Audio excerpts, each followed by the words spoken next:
suis en place. Oh, je suis interviewée, je vais être célèbre. Enfin, je vais avoir la célébrité que je mérite. C'est là? Où? Ah, d'accord. Bonjour, pouvez-vous vous présenter? Ben, bonjour. Je m'appelle Pasquale, comme le squale. Et ben, voilà. Je suis docteur. Mais encore? Et ben, j'ai 58 ans, j'ai deux enfants, une femme, je suis mariée et j'ai un cabinet qui marche bien. Pourquoi avoir choisi ce métier? Et ben, parce que mon père, ben, il était docteur aussi. Et donc il vous a transmis sa passion? Eh ben voilà, c'est ça. Dans la famille, on est des hommes passionnés. Mon père, il était docteur. Mon oncle, il était ministre. Oh, c'était pas n'importe qui, mon oncle. Il a travaillé avec Simone Veil pour que les femmes aient le droit à l'IVG. C'était des féministes avant l'heure. Nous, on est une famille. On est des hommes féministes. C'est comme ça. Ils n'étaient pas nombreux à cette époque, en effet, à défendre le droit des femmes. Vous avez dû recevoir de belles transmissions familiales. Est-ce la raison pour laquelle vous avez fait médecine? Une appétence peut-être pour soigner les gens? Ouais, c'est ça, une appétence. Mon père, il m'a toujours dit, oh, si t'as de l'appétit et que tu veux mettre les filles dans ton lit, eh ben, il te fait un bon métier, hein. Alors voilà, ben, j'ai choisi médecine. Ma foi, quand t'es médecin, oh, les filles, c'est comme ça, hein. Elles viennent, elles te courent après, ça tombe, tu les ramasses, et ma foi, ben, des fois, tu les pines, j'en profite. Oh, Waouh! Que dire? Qu'avez-vous retenu de la législation sur l'avortement en 1975? Et que pensez-vous de l'adoption de l'IVG dans la Constitution en 2024? Eh, ouais, oh mais mon oncle, vous savez, au début avec ses copains ministres, ils ont réfléchi, ils voulaient pas trop que les femmes elles puissent avorter et tout, et puis ils se sont dit, ouais, juste comme pine à côté et tout, les maîtresses, les petits culs qu'on se lève et tout, des fois il y a des accidents, il fallait payer, et ça nous apportait des problèmes, et voilà, alors ils se sont dit que soutenir les femmes, et ben ils pouvaient en profiter aussi, et ils en ont profité, Fada. Mais enfin, ce n'est pas être féministe, ça. Bah si, c'est des féministes. Ils ont fait avancer la cause des femmes. Ma foi, ils ont lâché la laisse sur l'IVG. Ils ont fait avancer leur cause. Et en plus, ils ont le moral et ils ont tout gagné. Lâcher la laisse? Non mais vous êtes sérieux là? Oh, sans déconner, les femmes ne sont pas des chiens. Ma foi, si tu lui tiens pas, elles veulent pas rester à la maison. Alors ben voilà, tu leur donnes ce qui t'arrange à toi. Ma foi, pas trop non plus, hein, parce que comme ça, elles se sentent un peu plus libres, tu vois. Et puis, bon, à côté, eh ben, tu te démerdes pour que tu les payes pas trop. Et comme ça, elles ont des minots, tu vois. Elles peuvent s'occuper à la maison. Ben, elles ont pas trop l'argent pour partir. Et toi, t'es tranquille et tu continues à profiter à côté avec les nanas. C'est une façon de voir.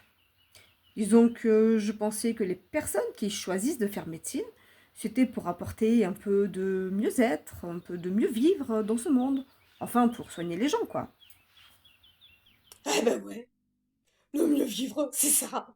Eh ben regarde, moi je suis contente, tu vois. J'ai une grosse voiture devant le cabinet, j'ai une grosse maison. Franchement, j'en profite, j'ai bien réussi. Je suis contente. À tout hasard entre nous, la santé de vos patients, ça vous parle? Ça vous dit quelque chose? Oh ouais, non mais franchement, les patients des fois ils m'énervent, hein. Ils ont toujours l'œuf, ils ont des colites, ils ont la grippe, ils ont mal ici, ils ont mal là, ils ont mal au ventre, à la tête, je sais moi. Certes, il y a les rhumes, les bobos, mais il y a aussi des gens qui sont vraiment malades. Oh, mais oh, il faut les supporter, les patients, oh, franchement, hein. Eh, mon docteur, j'ai mal ici, j'ai mal là. Ah, il y en a, ils ont toujours des symptômes bizarres. À croire qu'ils les inventent juste pour que je trouve rien. Comme ça, ils me font passer pour un idiot. Mais s'ils vous disent qu'ils ont des symptômes bizarres, c'est qu'ils en ont. Ils ont quand même autre chose à foutre que de venir poireauter 2 heures dans votre salle d'attente, tout ça en plus pour une consultation de 8 minutes qui va rien leur apporter. Faut peut-être les écouter des fois, parce que franchement, avec vous, faut pas avoir une maladie rare. Hein, les maladies rares. Ah, si tu les écoutes, ils ont tous des maladies rares. Et en plus, maintenant, il y a les Covid longs, fada. Tu les prends, tu les mets à l'asile. Tu vas voir, ça marche mieux, franchement, hein. Oui, enfin, vous pouvez quand même pas nier qu'il y a eu beaucoup de patients atteints de symptômes neurologiques suite au Covid, sans compter les maladies rares qui existent déjà. Des symptômes ou quoi? Neurologiques. C'est quoi ça, des symptômes neurologiques? Mais n'importe quoi. Pour avoir des symptômes neurologiques, il faut un cerveau. Ils en ont pas, les patients. Si genre ils viennent te voir, ils savent mieux que toi comment ça se passe dans leur corps. Ils veulent te donner des conseils sur ce qu'il faut faire. Et franchement, et ça n'existe pas tout ça. Là, tu les prends, tu ouvres les portes de l'asile, tu les mets à l'asile. Ça marche mieux, pardi. Ma foi. Je me demande quand même, combien la sécurité sociale perd d'argent avec des médecins comme vous? Parce qu'on accuse beaucoup les patients d'avoir trop de dépenses de santé. Mais si en même temps, ils viennent vous voir 40 fois pour entendre qu'ils inventent leurs symptômes et qu'en plus ils ont un pet au casque, c'est moyen. Ouais, il y en a, ils ont des cancers, mais bon, ma foi, ils avaient pas qu'à trop boire et pas qu'à fumer aussi, hein. Oh, et puis bon, les vraiment, vraiment malades, j'en veux pas trop parce que ça fait perdre du temps à la consultation et tu comprends, eh ben, si je peux en prendre ou 6 ou 7 dans l'heure ou 8 patients, eh ben, oh, je me fais plus les couilles en or que si j'en ai que 3, hein. Ma foi, alors, ben, les trop malades ou les casse-couilles, ben, j'en veux pas, moi, ça m'arrange pas, alors, eh ben, je les trie.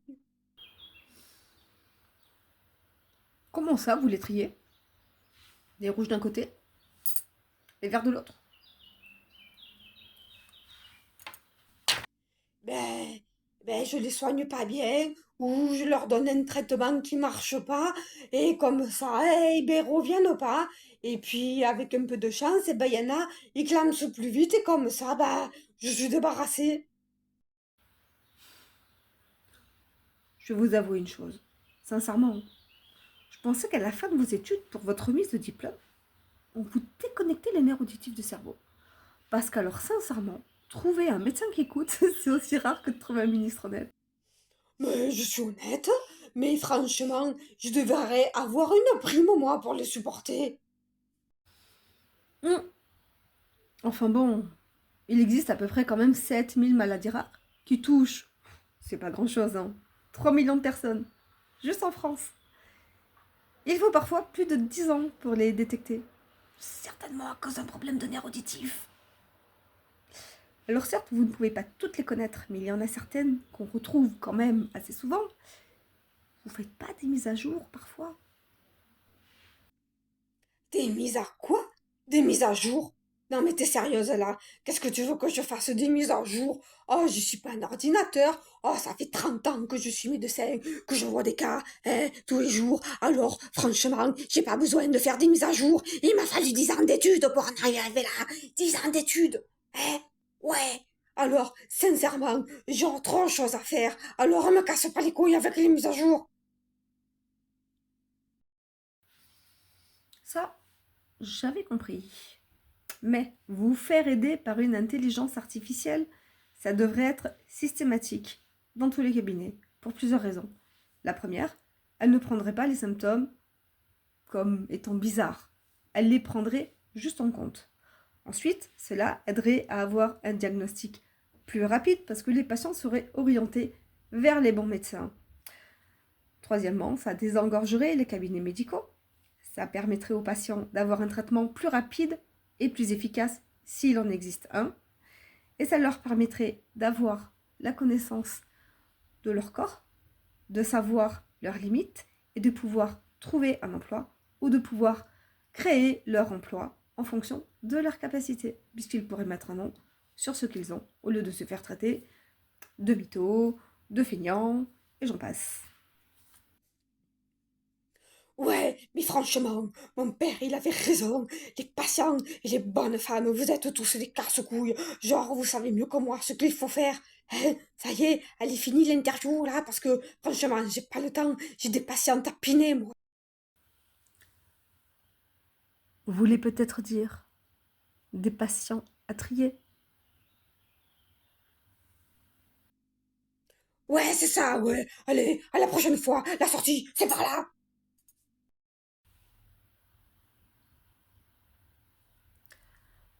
Peu importe qui vous êtes ou ce que vous faites,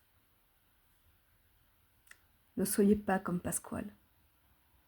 Les Pasquales sont une plaie pour nous tous. Soyez différents,